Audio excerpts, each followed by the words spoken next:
Okay.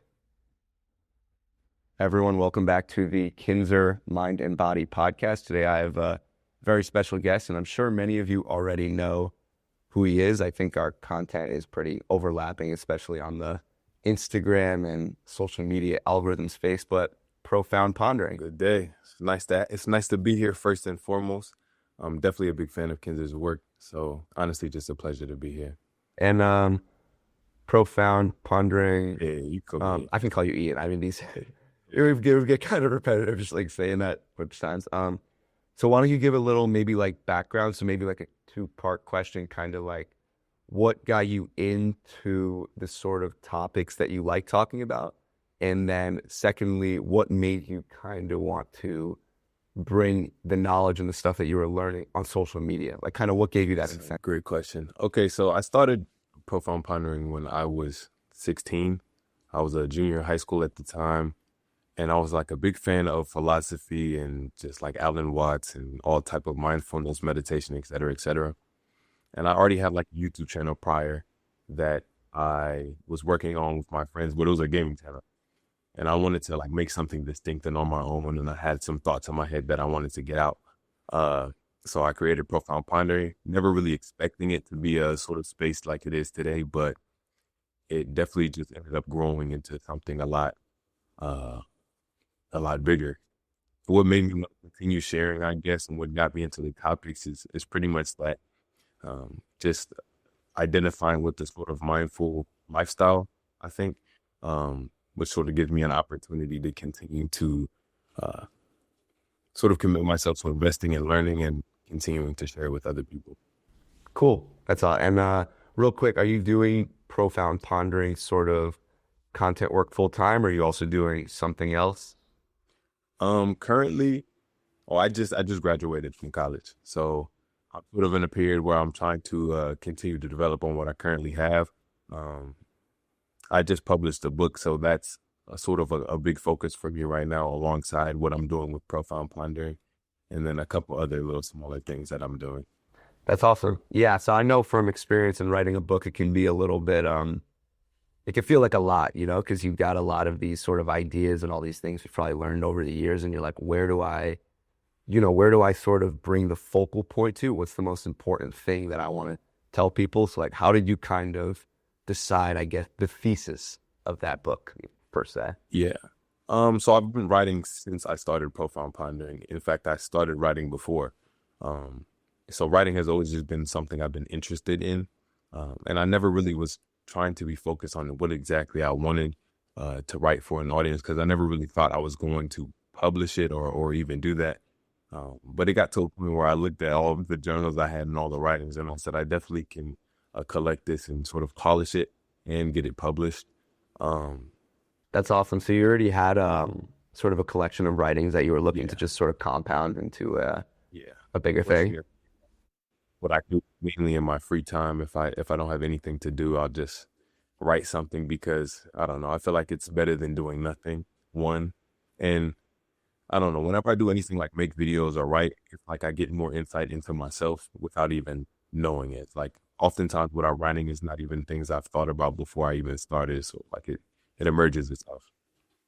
Definitely. If like the pen moves by itself, they like to say, you just start writing and all of a sudden you look back on it in a couple days or a couple weeks and you're like, damn, like that's how I was feeling, or you know what I mean? Like you didn't really realize how you were feeling at that moment or at that particular day. And you look back at it and you see, wow, like it was sort of Yeah. coming through without even me Yeah. acknowledging it, I guess. And it's a crazy thing, because even yesterday I was reading through some of my old stuff just because, and I was like, wow, like, because often I don't even look back at most of the stuff I write, because it's just like I live out my day to day. And usually if I'm writing something, no, I'm not thinking about what I previously did. But, sometimes I do scroll back and look at some stuff I wrote before, and I'm like, wow, like, I don't remember writing this one, but I'm very happy that I did. Like, it's sort of like, it's like a time capsule of sorts, for sure.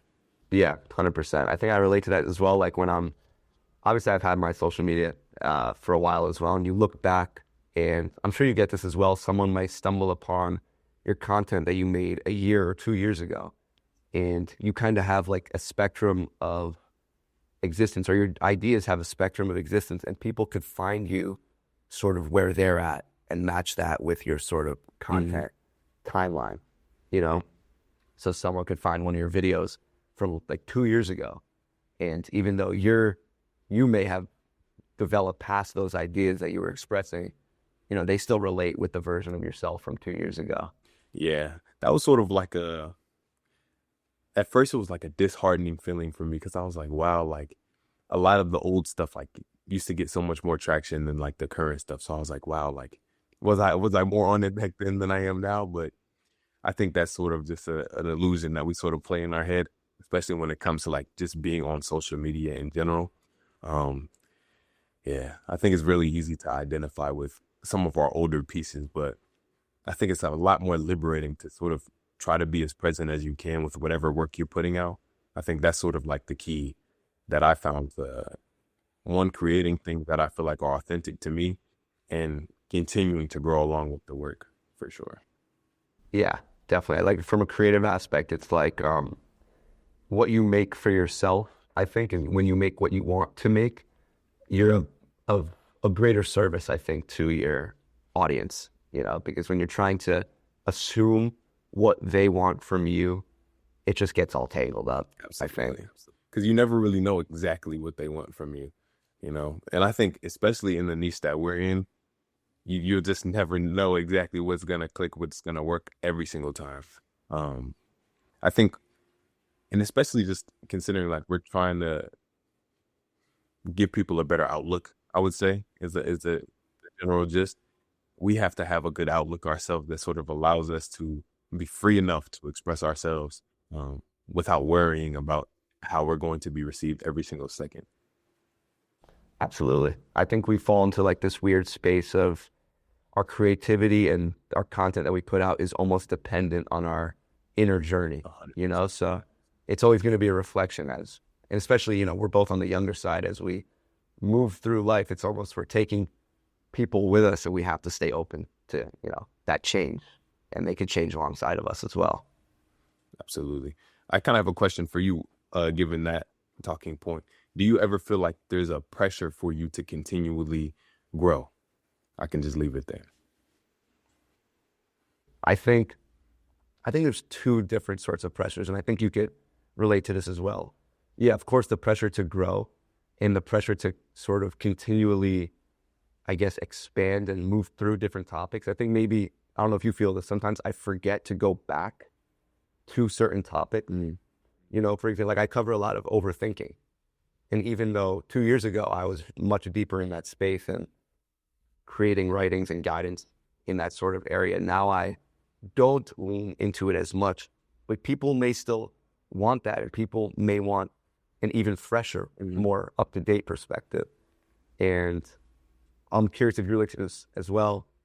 A second pressure is, this is going to sound a little bit like dim, but the pressure to not be hypocritical, you know, when living life. Because when you're giving out guidance, when you're quote unquote teaching, you feel a pressure to embody it always and always sort of keep it on. Do you feel that as well? 100%. I can talk about that first. That pressure to embody exactly what you're saying. I feel like that was something I was just encountering so adamantly, especially when I first started, and it sort of made it not as enjoyable, I would say, because it felt like more of like a project than like me actually opening myself up to the experience of what I was talking about. But I think sort of letting my guard down and accepting the fact that, of course, I'm going to have bumps and nicks along the road sort of makes it a lot more genuine, authentic, and I think relatable. I think, if anything, people want to know that you're not some monolith of a person that can only do good or anything like that. I think our human aspects are sort of the most attractive qualities of both of our platforms. Absolutely.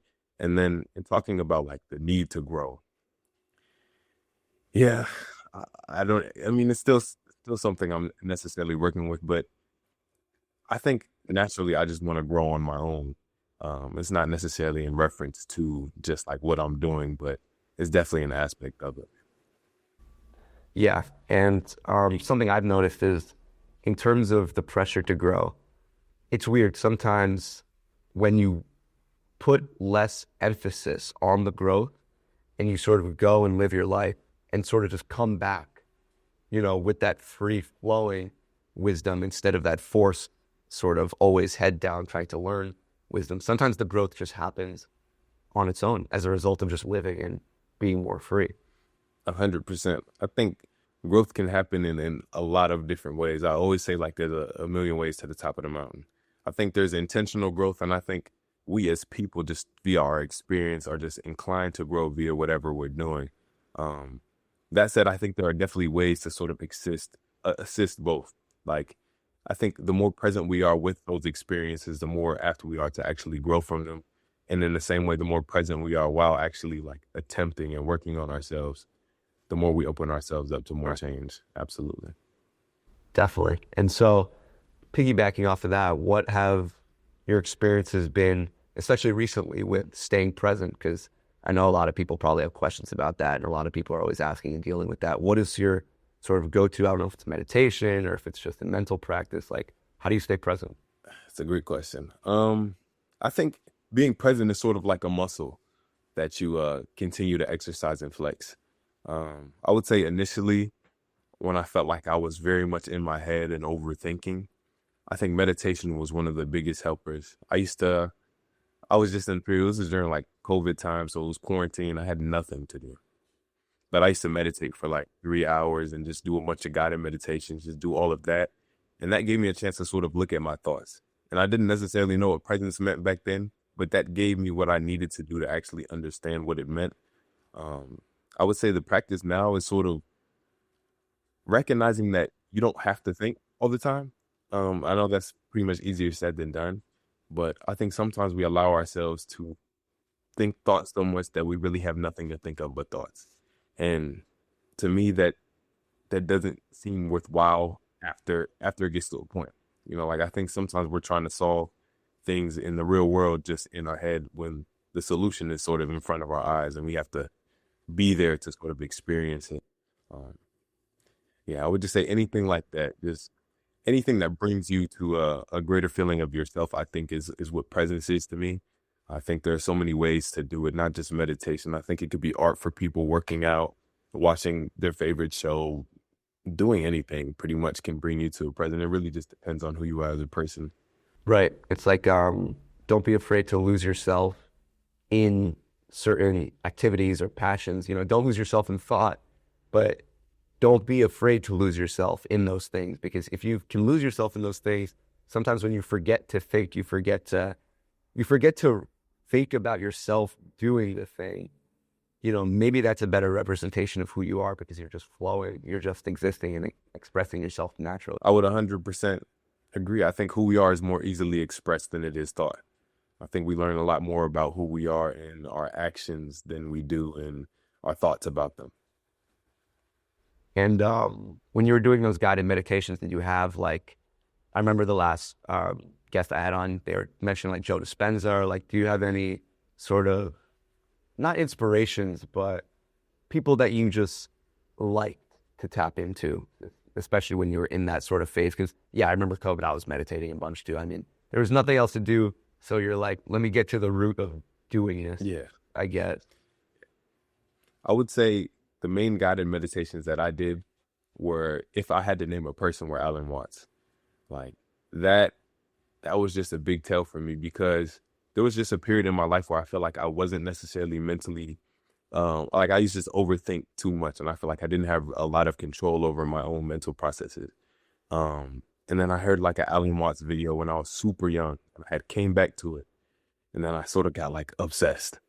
But so those guided meditations helped. And then like any generic one on YouTube will pretty much do whatever job that you need. I think it's just about finding a voice that you actually, like listening to.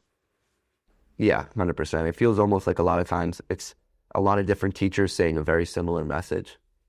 So it's kind of any way you can get to presence, if it's playing basketball, if it's, cooking, if it's dancing, if it's singing, whatever it is, just start there, I think.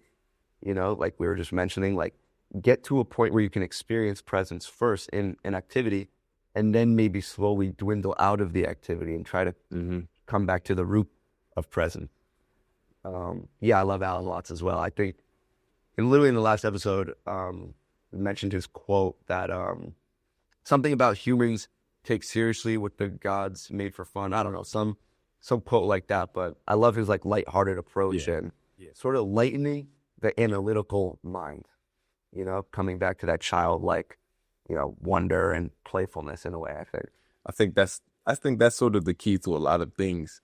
I think well, I studied philosophy in college too, but there's something about analytic like philosophy that I just can't like. Like I don't really like thinking about thoughts themselves. I think the experience um is a lot more beautiful than the thoughts we have about it.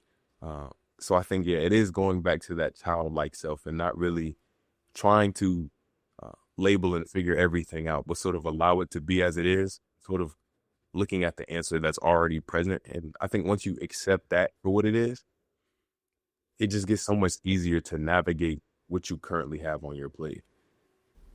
Yeah, 100%. I think the reason that people are turning to a voice like yours or a voice like mine is because there is too much analytical philosophy. There is too much, in a way, cynicism when it comes to trying to break down the purpose of life and how do I navigate life. And, maybe, you know, there is purpose in letting go of that entire system. There is purpose in learning to come to peace with not knowing. And it's something, that different philosophies and spiritual perspectives have been saying for the longest time. And that is, maybe the answer itself is not what you're looking for, but instead, yeah, releasing its grasp upon your life, not letting the answer hang over your head constantly. Absolutely. Because I don't know. Like, I don't think we need that answer to live. It's sort of like I think we've become so dependent on our thoughts that if we don't have something like clear in our head, that we feel like everything around us isn't clear. But I don't really think that's the case anymore. Like, I definitely used to think that all the time. It was definitely I had to figure out the answer before I can move forward. But I think you're always enough for the moment that you're in, you know? And I think giving yourself that sort of peace to be where you are makes you recognize that you don't really have to always think about your next step and everything there. Sometimes you can really just enjoy, what's in your vicinity. Right. And so now I'll kind of take us into the next topic. So we do have to kind of develop a trust in ourselves and the trust that whatever the present moment requires, that we are adept enough to experience that. So I guess, how would you say you built, because it does take a certain amount, I would say, of resilience. It's not always going to be like a soft, gentle letting go process. Sometimes staying in the present moment means sitting with discomfort. It means facing whatever's in front of you. So how have you personally kind of done that? And then how would you say, like, what are the kind of teachings and mechanisms you think are most useful for building that trust in yourself to being who you are when you need to be that person? Yeah. I'm still learning that, of course. I think if I was to compare it to how it was like 4 years ago, 5 years ago, 3 years ago, 2 years ago, I would say like the me from back then would be like, oh yeah, he has it figured out. But I think it's an ongoing journey. But I think you can't really be behind on your own journey. I think that's something that I tell myself quite often because I think sometimes we outpace ourselves. Like we think we're supposed to be somewhere else, but I don't think there's a point in constantly like separating ourselves from where we are because the only chance we have to do anything is where we are, if that makes sense. And the trust aspect of yourself, this is something I'm building up now too, because I think it's one thing to like adopt a perspective that helps you, but I think it's entirely different to like allow that perspective to actually guide your actions and do what it needs to do. So I think a good quote or a good thing I say to myself is, "You're always watching you, and you're always learning from your own actions." Like we're teaching ourselves constantly, and I think that's going to be more affirmation for who we are than any thought that we can pretty much have for ourselves. Absolutely. My last video was literally titled something along the lines of you have to prove to your mind that you are now a different version of yourself. Because I think there's two levels that people probably misunderstand. And that is, number one, your mind is literally watching. Your mind is literally building self-belief, building confidence after observing the way that you go about your life. Confidence and self-belief is something we develop, like you said, and that trust is something that the mind observes over and over and over. And then it starts to say, oh, you know what, this guy is kind of confident. He's not waiting for that sort of positive signal that I send. And then, yeah, once you start acting in that way, stop waiting for your brain to take command and you say, hey, like, this is my ship. I'm going to control how it moves. I'm going to act. Your brain literally starts to reformulate itself and whatever else just by observing your actions. So have you noticed like a change, I guess, in your state of being? It's sort of an intense word, but just through, taking those actions instead of waiting. 100%. Like there was a huge shift because I feel like I used to be overly analytical. Like when I was overthinking, like my philosophy was very like mental and cerebral. It was like I was definitely to the point, like I was understanding what caused this thought, what caused this reaction, but I wasn't necessarily finding any more contentment or happiness in my own experience. And I think that's mainly because I was trying to think about it more than I was trying to actually allow it to be put into practice. I think that's sort of the biggest thing is application. And I think sometimes we get caught up trying to think of how to apply things without just recognizing how they're already sort of being applied in our lives. Yeah. Yeah, I think it's a big problem right now as well. People take pride in the fact that they are self-aware, that they are emotionally intelligent or socially or whatever it may be. But, that's not going to change your life. Just watching a profound pondering video and understanding what you're saying isn't necessarily going to change your life, but rather when you're in the mix of things, when you're like in that uncomfortable situation or you're having a difficult conversation with someone, think back to that video you saw, refer back to, what he said. And as difficult as it is, and it is difficult, I don't want to understate that, but just apply it, just be willing to sort of feel awkward and tense and weird about it and just do it anyway. 100%. I think change is always going to be uncomfortable in that regard, especially because I think just in general, like we as people in the world right now are so very much attached to our identity. And I don't think that's a bad thing at all, but I think we don't really allow ourselves the freedom to change into different things. I think who we are doesn't necessarily just have one way of being expressed. And I think sometimes we think that we have one way of being expressed. And in that way, we sort of trap ourselves in being stuck in as who we are instead of sort of allowing different parts of ourselves to show and flourish. Like I'm pretty sure anyone watching anything, any one of our videos or interacting with any of our content have had times where they are confident, where they have felt very much like themselves, where they have felt like they could do anything, but they're not really identifying with that part of themselves. They treat it as if it's something like a mishap or I got lucky or I was just in tune at this moment. And I think that's sort of where we get stuck sometimes, is not recognizing it's really about what we think ourselves to be like most repetitively. Absolutely. I think the biggest lie told is that, these sort of identity cards that you were dealt when you were born that's just what you have to put up with. And it's just, it's not true. And yeah, you could feel that sense of confidence when you're in a room with your best friends and you're laughing and the conversation's free flowing. You can have that same sort of attitude and confidence and empowerment when you walk into a room of strangers. There's technically nothing stopping you except for the expression and the idea you have of who you are. And yeah, repetition would do that. Repetition enforces the identity more than anything else in a way. So yeah, I think it's like going from like the thinker to the experiencer in a way. So a small transition, a small pivot. Because you're obviously non-anonymous.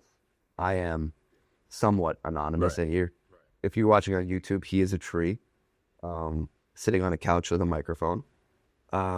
So how do you deal with the perception of your ideas? I mean, you've been doing it for a while now. I'm sure you've probably tackled this and are continuing to tackle it, maybe at smaller leaps. But yeah, I mean, how do you deal with the judgment or opinions of others? Yeah. I would say I'm pretty fortunate in that regard, because I don't really know if it's because I didn't necessarily start just saying my name. Like I didn't start the channel as Ian Bryant. I started as Profound Pondering. So it sort of, at least in my head, was compartmentalized enough for me to not really, allow any other perception or perspective to really do that. And I think until it actually blew up and grew traction, many people in my circle, many people around me might have known I made videos or stuff like that, but it wasn't like, oh, he does profound pondering and how I feel about this. But I would say even now, like, it definitely is an interesting thing encountering people who only have seen my videos and don't really know me as a person, because they'll have a general perception that I'm like super serious, or I'll have like that I'm always thinking or anything like that. And even some people I know might even adopt a mentality like that about me. But to be honest, I really allow people to have their own perspective. I think I can't really control how people think or view me. And I know that's easier said than done, but honestly, I do feel that way because I don't really think it's worth thinking about sometimes, like how everyone's perceiving me in this regard, because sure, I could change my accents, change this, do this, but what does that really do for me at the end of the day, other than like me enforcing the idea that I have to like perform for other people? And one thing I used to always tell myself is like, the second you give yourself a real audience, you no longer need to perform. So I think it's just about making sure I understand my own perspective of who I am enough to continue to move forward. Definitely. And have you been, I'm sure a couple times, has anyone seen you in public and came up to you or whatever else? I don't know. I can only imagine that if they spent maybe more than 10 to 15 minutes with you, whatever idea they have of who you are may start to sort of break, not in a bad way, but you're a human with hobbies and friends and a social life, whatever it may be. And that's the thing I tell everybody, is that if you're assuming that whoever's behind the voice, whoever's behind the mic is a monk or anything like that, I'm like, you're so far off the mark, And I think that adds dimensions to the guidance and it adds depth to the teachings, because, you're a real person and you're taking real experiences rather than sheltered experiences, trying to be perfect, trying to be this teacher that is, without flaw. And if you break the identity of profound pondering, it doesn't necessarily take away from the ideas that you're bringing. 100%. 100%. Like, I like to think of like profound pondering and anything I say, like, these are my thoughts. It is who I am, but it's just an aspect, I feel like, of who I am. Like, it's just something, it is something I'm interested in. It is that aspect. Like, when I get recognized, it's typically just a good experience.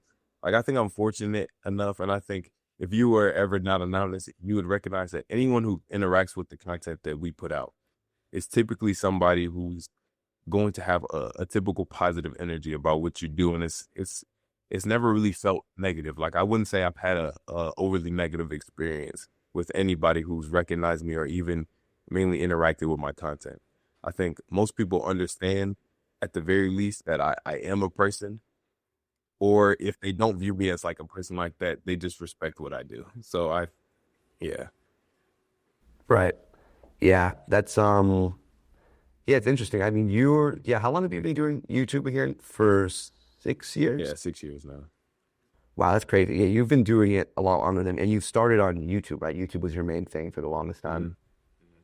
Because I remember seeing you on YouTube, and I think I remember you shifting to Instagram, or I don't know if you started posting on Instagram or something, and that started taking off as well. Yeah. And I think a lot of people ask advice. I'm sure you get this a lot too. It's like, how do I do what you do? And I think there's two answers. The first being kind of like, you just have to sort of give your ideas, and if it sticks and people resonate, that's what it is. And then I guess if you can observe the way you went about it the last few years, you could maybe make some sort of strategy or whatever else. But really, you can't force it, I think. And, you've been giving your ideas and people resonate with them, and if you have something good and if you have something real to share, people are going to find their way to that. So how have you kind of navigated people asking you? Because I'm sure people ask you all the time, like, I want to do what you do. I want to be able to just share my ideas and people listen. Yeah. I don't really give them that. Well, I give them good advice, but I don't think it's what they want to hear. I genuinely just tell people you have to just start just putting out whatever you want to say. I think that's very important. Because that's pretty much all I did. Like there was a good 4 years, 3 years, 3.5 years before my channel got any real traction that I felt like I was like, okay, yeah, it's really doing something. And it really just felt like I was just sharing my thoughts. I think if you learn how to not value yourself based on how people are receiving whatever you say, you learn to actually say what you want. And I think when you get to that sort of level of authenticity or genuineness, people will genuinely start resonating with it because I think it'll start to actually feel human. Um, and it sort of feels like something just unlocks. I don't really know how to explain it other than that. Like I was just making videos. And I remember the day before, like one of my main videos blew up and I was thinking about it. I was thinking about how I wasn't really getting as many views as I want. And then I thought about that exact thought process and I was like, this is not really worthwhile. I said, I have to decide for myself whether or not I enjoy what I'm putting out. And then the answer was yes. So I was like, okay, I'm just going to value myself based on how I feel about it. And then the next day it blew up. So I was kind of like, okay, that was sort of the answer that I needed to reconcile in my head. Definitely. How interesting is that? That like this sort of universe and, every single person I talk to, there's always some sort of synchronistic thing going on where it's like you were right there and then all of a sudden you had a little bit of an epiphany or a perspective change. And all of a sudden the universe is like, all right, yeah, here you go. So you could now you could take it. Now you have the sort of mental and emotional bandwidth to understand, who you are. And it was never about understanding what people wanted. It was more about understanding that it's about your inner growth. It's about that authenticity. It's not about, ever pleasing the opinions of other people. Because in a way, I'm not sure if you feel like this, but when I'm mostly a writer, I've just gotten into this sort of podcasting stuff, but it always feels like I'm writing to myself. Right. In a way, or like talking to myself. So how can you possibly, ever try to cater that to a specific type of person? There's no point really, I think. Yeah, 100%. Like I would definitely concur. None of my writing, I feel like I ever write with somebody in mind or even my audience. Like it's always just genuinely just like my brainchild. And I'm just doing it it has to be for you. I think at the end of the day, I think any creative endeavor has to be for the person creating it. I think it can be in reference to the world around us, other people, other situations, et cetera, et cetera. But I think all we're ever sharing is our own perspective.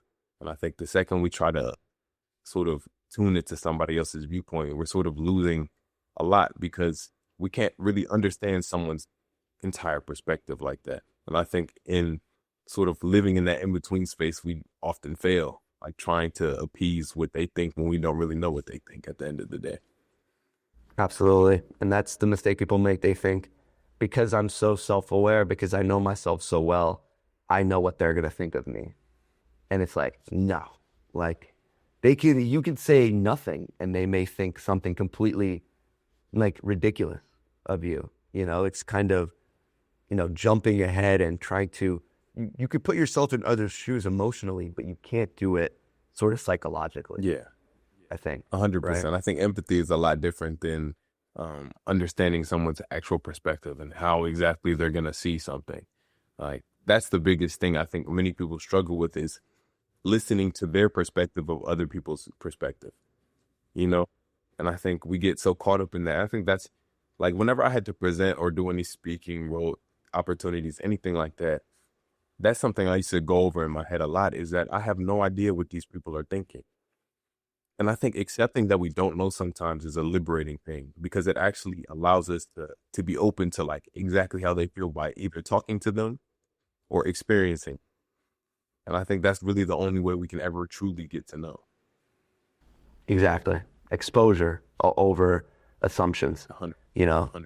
And if someone, like you said, speeches, if someone had a fear of those speeches, the wrong way to go about it would be, these are the cards I was dealt. The fear exists, maybe I'm just not meant to give speeches and, talking in public. And the more you do that thing, everything obviously ties back to each other. The more you give speeches, the more you're going to be able to withstand the cloud of judgment that you believe other people are telling you. I'm sure you've experienced, you get better at speaking in public. You get better of bearing the weight of those opinions, quote unquote.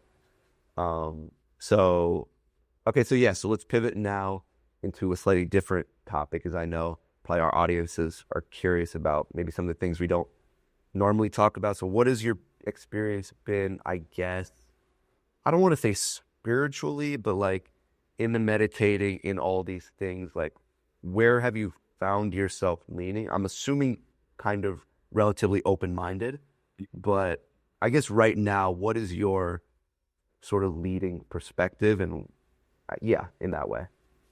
That's a great question. I'm gonna try to answer it the best I can. Um, I would say right now, I I really just try to be as present as I can with pretty much anything. I think being present is a very spiritual experience.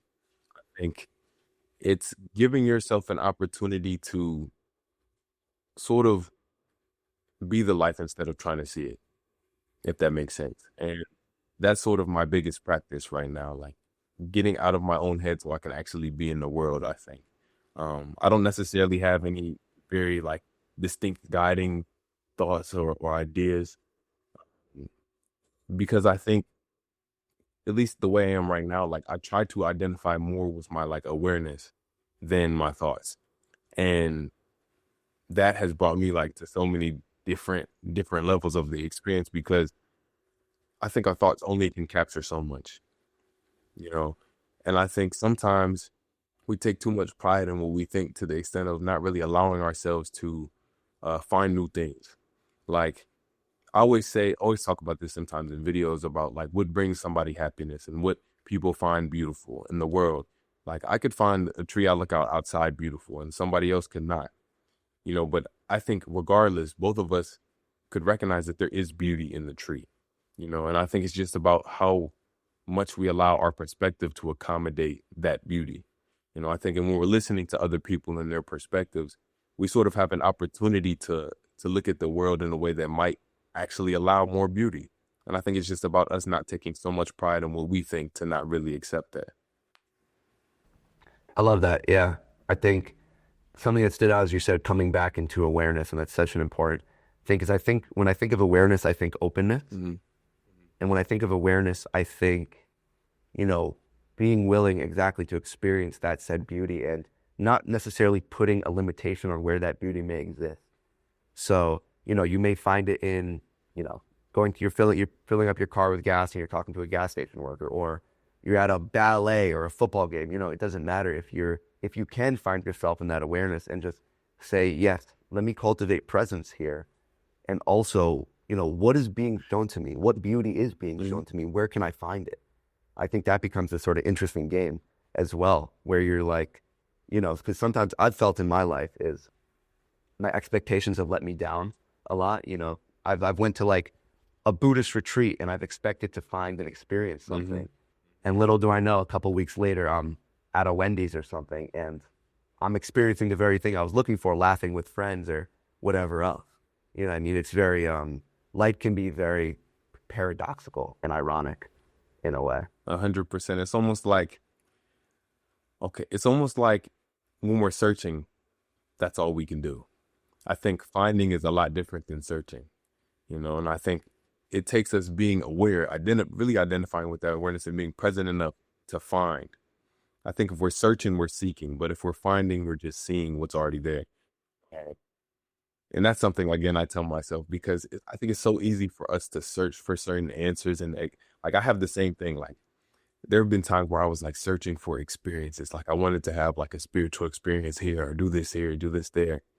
And it's sort of that expectation that I think sometimes takes it away, because then it's our mind experiencing it, or us experiencing our mind instead of experiencing what's there. And that's the whole gamble, really. Exactly. I think that's a big part, is we have to differentiate between the mind experiencing it. You know, the mind assuming it's a present moment experience thing versus it actually being, you know, because just because you're in a certain environment, just because you have an assumption that a certain experience is going to be a certain way, it doesn't mean that it objectively is more spiritual or more fulfilling. You know, it can be anywhere. Truly. It could be genuinely in anything that we do. It could even, I think I would argue that it can even sometimes be in our thoughts. But it takes us actually, being within the thinking. I think the way I describe it sometimes is I think like thinking is like awareness on top of awareness. It's us adding something on top of a layer that's already there. But us actually allowing ourselves to identify with that first layer, I think it clears our thinking up so much more because you don't have to think to live. Or maybe a little bit. I don't mean that to say like you don't have to think through your issues or think what to do in your day, but I think just being where you are doesn't require thought, you know. I agree. I think, yeah, I mean, I would double down on that. I don't think you do need thoughts to be where you are. I think, if we were never taught English, if we were never taught language, how would you think? We would still be here, 100%. We would still be here. We'd still be experiencing. You wouldn't think in your mind, oh, I'm hungry, the sentence. You would just experience hunger and feel the intention of hunger. Yeah, I think it's interesting that you said that there can even be value and beauty in thoughts, because I've always been one to be very ignore thoughts at all costs, cultivate presence, enter flow state, get into that state of being. But recently, actually, I've been seeing the value of coming into that awareness and sort of using that control and cultivating positive thoughts and a mental framework. I really dismissed that framework for a while, but sort of an affirmation practice in our own heads. Yeah, If even so, have you experienced that at all? 100%. I think affirmations are some of the most important things, because I think as much as people think, and overthinkers too, I think sometimes we don't recognize that we can think intentionally. Like our imagination, I think, is one of the greatest powers that any person has. You can genuinely think anything. And I think it just takes us actually being intentional with that. And somewhat identifying with our imagination is something that I've been thinking about recently too. Because it's so easy to identify with your previous thoughts and previous experiences, but that's not really going to cultivate anything but more of the same. I think we can think of ourselves as certain things and identify with those. So you can imagine ourselves as something better than where we are now, and use our affirmations to sort of guide that and truly bridge the gap towards where we want to go. And I think it just takes us actually utilizing our mind for more than just repetition. Exactly. I think that once the overthinker gets over the fear of their thoughts and their worries coming true, because that's the first hurdle. Because if you're so caught up on that like doomsday scenario that you're thinking about, or the worst case scenario, if you're so caught up on that coming true and you don't realize that the thoughts are really inherently neutral and it's your choice, once you get over that fear, you start to see, yeah, I can just affirm the person that I want to be. I can just sort of spam positive thoughts if I need to. And people will ask, how far can I take it? And, the grounded answer is, take your time with an affirmation practice. But if you want the mental sort of, framework answer, you can take it as far as you want. 100%. I think it really just takes us, it takes your mind accepting it. It's really about what we accept ourselves to be. I think identity is one of the craziest things, because our identity is genuinely our whole life, because I think we are what we experience, like 10 times out of 10. Like that's why like anybody can go into the same situation, experience different things, because you're really just experiencing yourself. But if we change what we are via our affirmations, via what we think, via what we accept, then the entire experience is different. Absolutely. Absolutely. Do you bring a different character into the story and the story changes? 100%. That's what it is. People are always trying to change the world, and I don't mean that from like doing good things. Obviously do good things and help the world, but you don't have to change your entire environment. Just change who you're bringing into that environment. And as a result of that change, as a result of you being within a different identity and being within a different framework of who you believe you are, naturally things are going to unfold differently, just naturally. Yeah, you genuinely do attract what you are, And I think that's a hard thing to accept, because it gives you so much responsibility over your own mind. And I think back when I first came into that, it was like it almost amplified the overthinking, because I think sometimes we don't give ourselves the chance really to be outside of our thoughts. We recognize, okay, my thoughts are what's causing, all this stuff around me and via my perspective, but we don't really give ourselves new perspectives to sort of walk around with. Right. I agree. Yeah, we don't give ourselves a chance. Or we give up too soon. Yeah. You know, we expect it to just be so easy, and it's, everything takes time. Even, learning to kick a soccer ball takes time. Learning to go to the gym and build muscle takes time. So I don't know why we approach, or not we, but I don't know why people expect and approach self-development and self-healing to be so different. You need to set a little bit of fire and momentum in, just, I like to say, just kind of put the practice as like a repetitive thing. Just do it in 5-10 minutes, or if it's an affirmation thing, just spam that positive perspective. Just keep doing it. Don't worry about how it's going to turn out. Just keep acting like that person you want to be. Keep acting like it, and just let future you sort of reap the rewards. 100%. I think it's also a matter of us being grateful for smaller things. Whenever I was getting into my change, and when I first started affirmations, it was sort of a hard thing to battle with, because I think a lot of us wait until we get to our goal before we give ourselves affirmation. But it's not really the path that needs affirmation. It's the self. It's you have giving yourself, I think, at times, gratitude for even taking the steps to get towards your goal that truly allows you to get to it a lot more fervently. I think many of us want to like run and get there instantly, like just like you were saying. And that's sort of the battle. I don't know if it's probably just due to our society and being so fast tracked, maybe social media, dopamine. I don't know what we want to call it.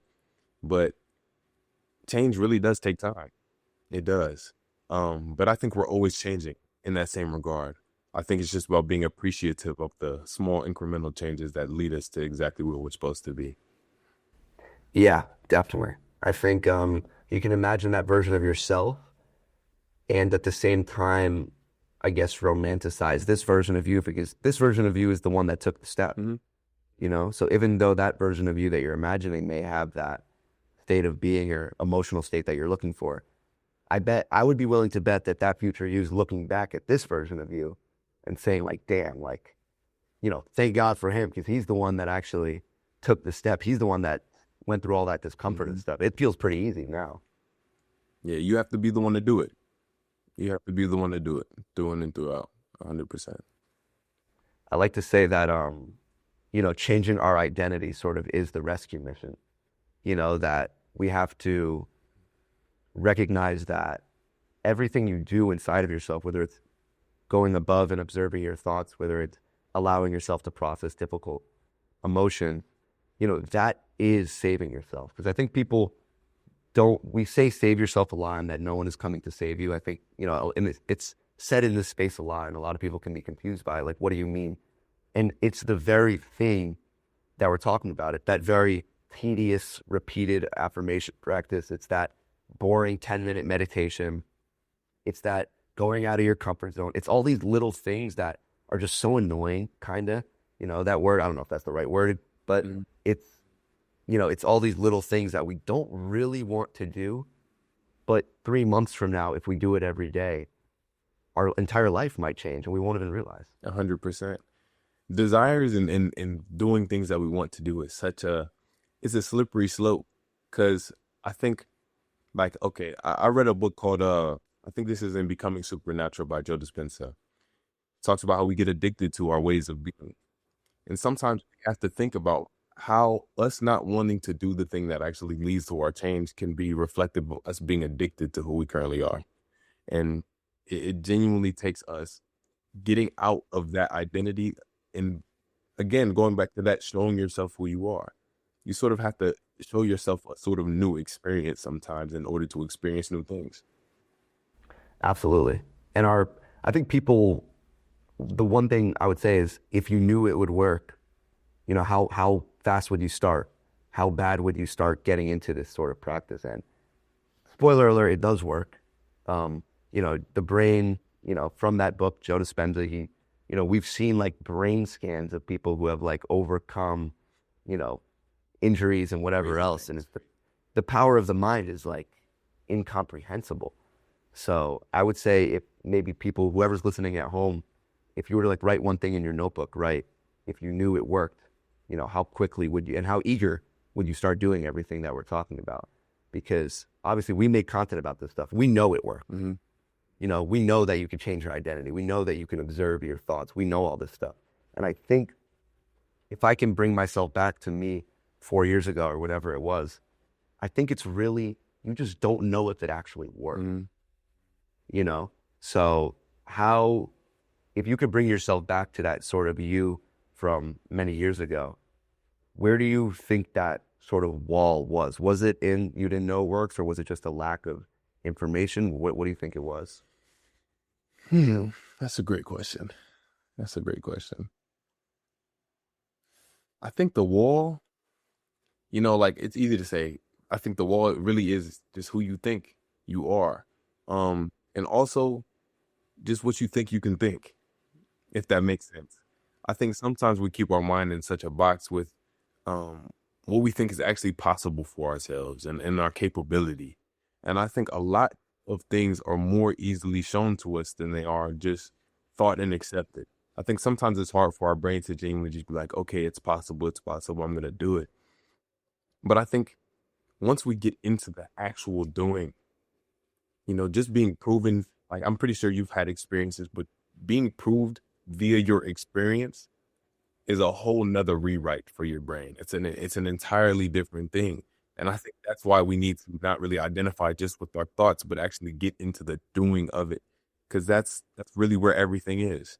It's not about what we're thinking about. It's not about what we look at, but truly or how we look at things.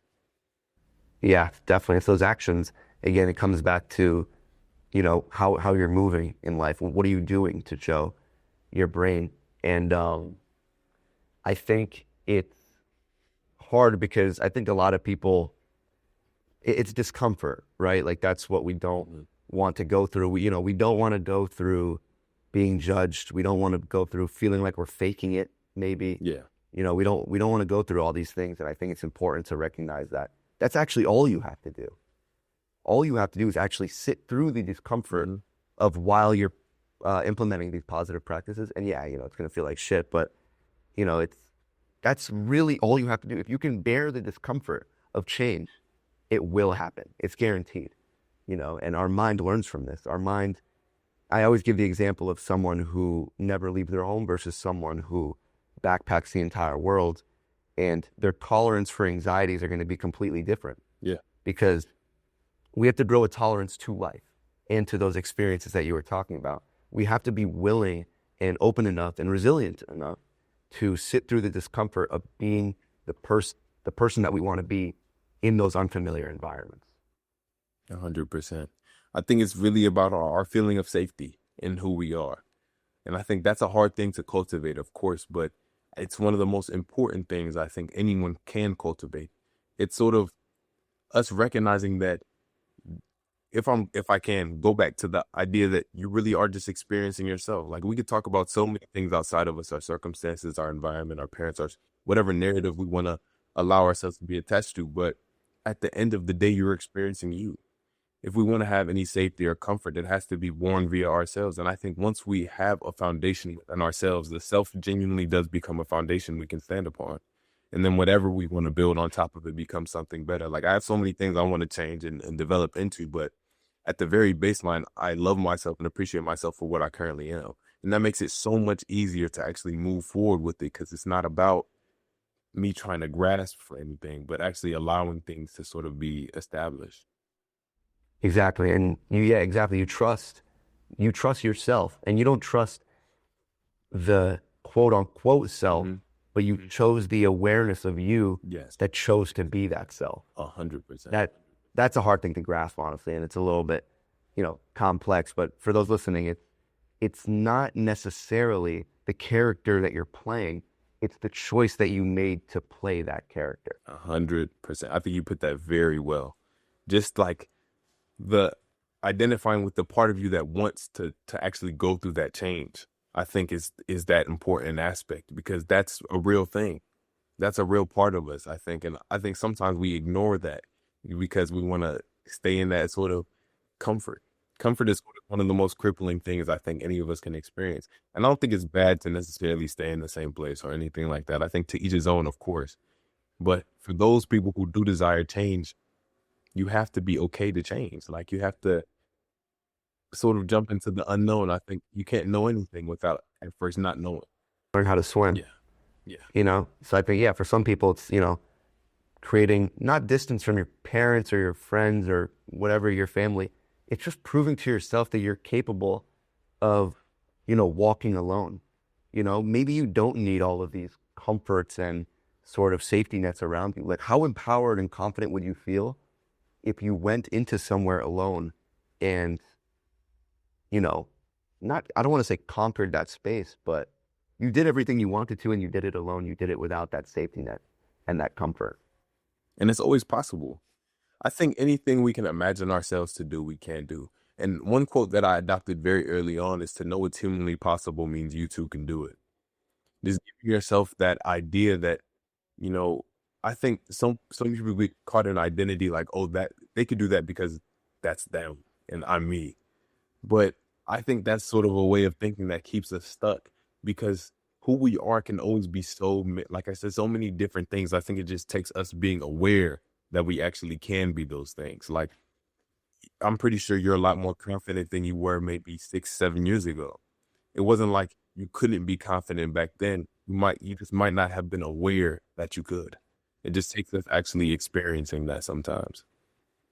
Yeah, 100%. And we have to go out of our way to experience it. And that first day, you know, when you step out the house with that confidence, you know, it's going to feel performative. I think that's also where a lot of people turn back.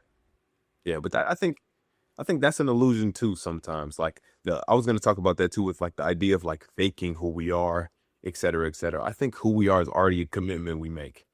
We're already performing ourselves to a certain extent. And I think even if we want to express ourselves more confidently, is it not a genuine part of ourselves that wants to do that? You know? And I think it is really just about dismantling that idea that you acting out your changes, you faking. I think that's also just us holding on to our previous identity. Yes, 100%. And the people that sort of are pushing that idea, you know, they don't see that backdrop of awareness that makes the choice. Mm-hmm. You know, once you realize that you are the choice maker in that awareness, you'll realize everyone is wearing a sort of performance suit, a mask. It's not necessarily a bad thing. It's not. We have to appear. We have to bring something to the table. You know, we have to bring a character to the story to play the game of life. And why not have a say in the matter? 100%. The ego, as much as we like defame the ego and try to say get rid of it, it's so necessary. You need identity to express anything. And we're in this world, we are. I think it is like you said, but we just have an opportunity right in front of us to actually take part in the writing of what exactly that is for ourselves. Yeah, exactly. I like to think of it as like two paths. The sort of unconscious sort of system path where, you know, you're sort of like mending and conforming your path to whatever anxieties, fears, trauma, defense mechanisms you have. And you're kind of just allowing life to throw you instead of, you're playing defense, I guess I would say. You're always on the defensive. You're always, oh, like this just happened. Now I need to heal. Oh, this just happened. Now I need to go hibernate for whatever. And then there's the second path of conscious action where you're now on the offensive. Mm-hmm. So you're now bringing the fight, not bringing the fight, but you're bringing the dance to the storm. You're moving into it. You're actually going towards these fears, going towards these anxieties, and you're seeing, you know, if I can actually move toward them through my own accord, then whatever's left is open space. 100%. And I like the defense analogy because it reminds me of something I used to tell myself too, that in playing defense from the world, we really do attack ourselves. Like in thinking we have to defend ourselves from even other people's perspective, we're sort of telling ourselves that we need to protect ourselves, that what we have is not strong enough to be where it is. And we need to actually, you know, put up a wall there. But I think the second we stop playing defense, that's when we actually start attacking the world in a way, not in a negative way, but we start to recognize that we don't really have to hide from a lot of our experiences. And I think that sort of creates safety too. Yeah, 100%. And then it all builds on top of each other. Then you start attacking, or we could say influencing, and then you build that self-belief, and then that confidence comes into play, and then that your mind starts to, it's all a sort of momentum game that once you start one piece of the puzzle, once you knock down one domino, a bunch of others just to start to fall into place. And now all of a sudden, your relationships feel much lighter and your career feels much more flourishing. And all because you decided to bring awareness to the fact that, you know, I don't want to just allow life to throw lessons at me. I'm actually going to go seek them for myself, get them out of the way so I can have sort of just a playground to play with after. Life can truly be that experience. It could be a very freeing, liberating act. And I think, of course, there are still things in the world that I would call negative, but I don't think we have to be negative along with things. I think that's the biggest thing that I content myself in, is recognizing that negativity, it has to be a real thing if we're going to acknowledge positivity. But it's really about what we give our attention to.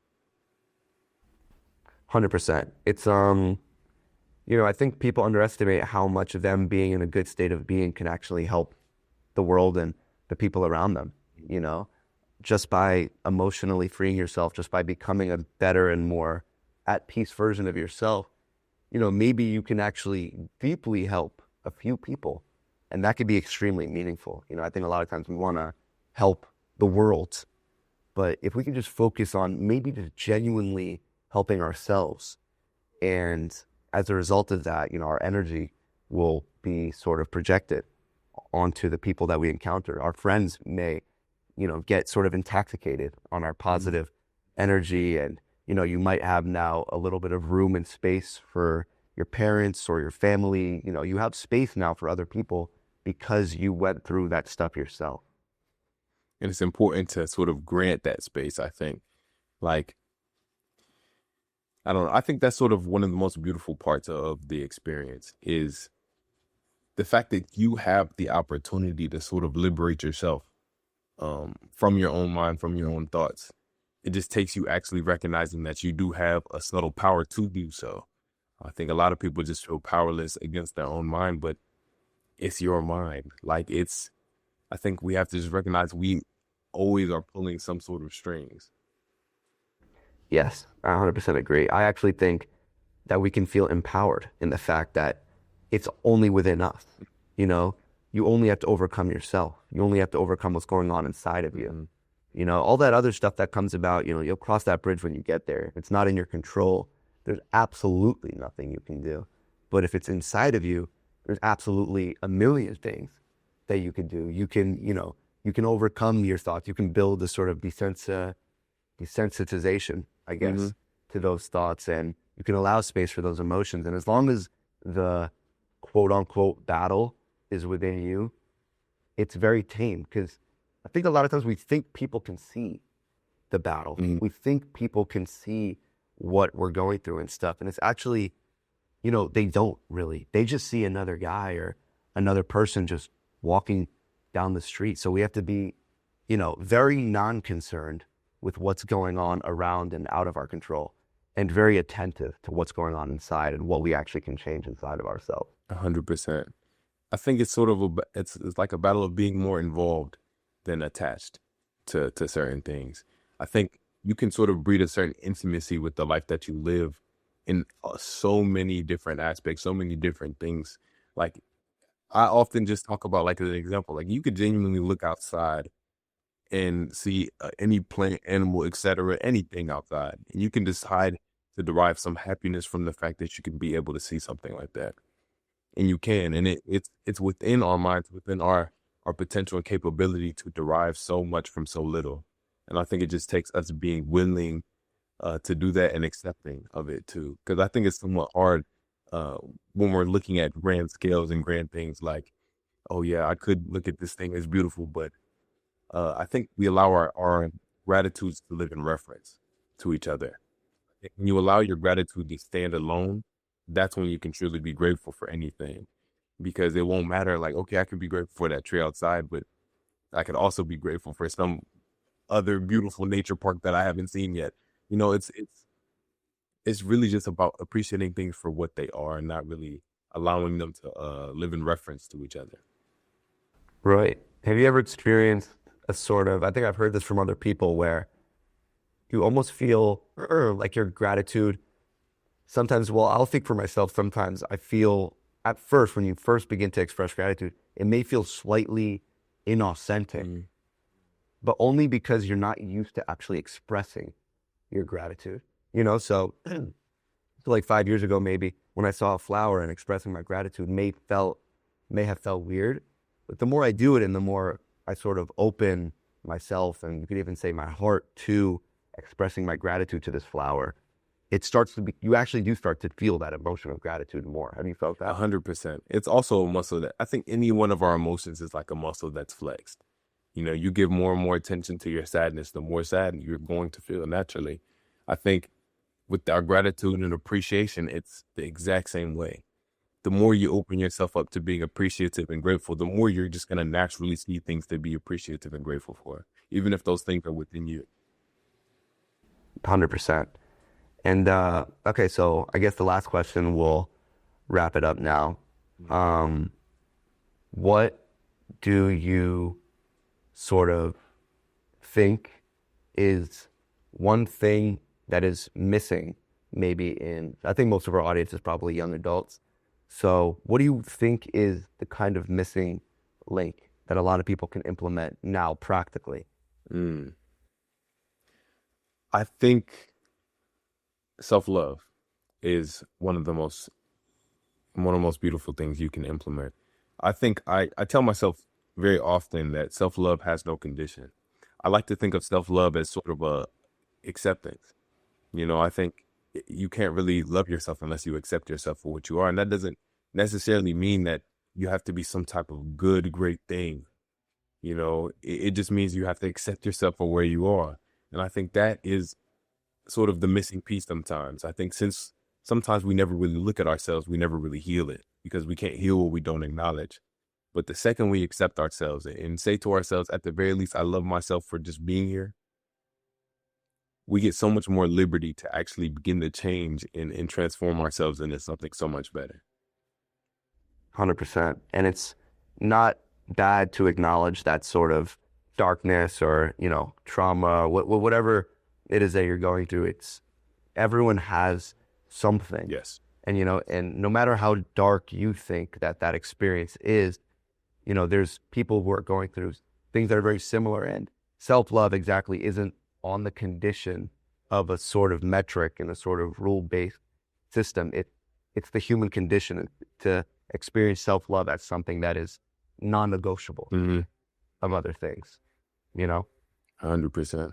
Self-love is it's genuinely one of the most important things. I think I really didn't have like a real spiritual outlook or feeling about life until I actually started practicing any type of self-love. And I think sometimes it's just about saying that something good can always get better. You can look at yourself as something good right now and love yourself for whatever you want to. And you can still work and act to get better. I think sometimes we treat ourselves like a project and think that we're moving from something bad to good. And I think that's sort of a limiting thing too, because we think we're trying to dig ourselves out of a hole, and really we're just building something on a good surface already. Right. Like an art piece, you can always add to an art piece, and it can always be different, and it's, yeah, I agree. I don't think we're a constantly thing that needs fixing or whatever else. We're just building and sort of adding nuance, I guess, and making the experience more enjoyable. 100%.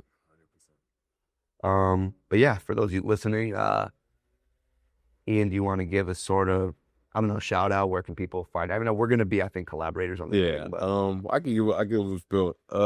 Well, first and foremost, thank you for this opportunity. I definitely had a great time. This was a great conversation. Definitely learned a lot that I'm gonna integrate, that I'm gonna learn from. But yeah, Profound Pondering on YouTube. I'm on TikTok. I'm on Instagram as well. Website, profoundpondering.com, if you want to interact with more of what I have going on. I'm also on Spotify, so check me out on any of those platforms there. And yeah, again, thank you. Yes, sir. Okay, cool. Yeah, if you guys don't know yet, Profound Pondering on everything, and I'm sure, he'll be back. I'm sure you guys will hear a part 2 to this combo. But other than that, thank you guys for, if you're on YouTube, make sure to like and subscribe. If you're on Spotify, thank you for listening. And yeah, that's it for now.